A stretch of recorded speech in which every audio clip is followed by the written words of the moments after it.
Нека подготвим заедно Meli Beauty Mystery кутия с 15 продукта за една наша редовна и любима клиентка. Ето и какви продукти са се паднали на Илияна.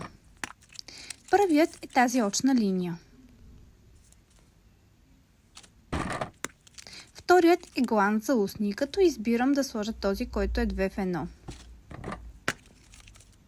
Третият е палитра сенки. Избрахме тази коледна палитра с сенки. Следващият продукт е несесер на любимата ми тематика панделки. Продукт номер 5 е Beauty Blender и слагаме тези два Beauty блендера в кутийка на сърчице. Следващият 6 е четка за грим. Седмият продукт е двустранен масажор за лице. Съжалявам за грешката.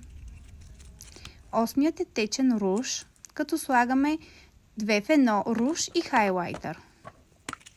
Следващият продукт е гланс за устни, този бляскав с огледалце гланс. И продукт номер 10 е спирала. Избираме тази за обем на мигли. Продукт номер 11 отново спирала, слагаме тази кафява спирала за очи.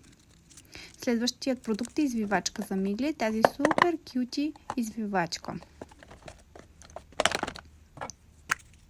Продукт номер 13 е пудра и добавяме тази фиксираща пудра за лице.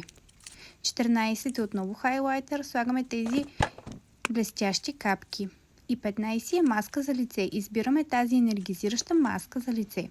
Подарък мини четки.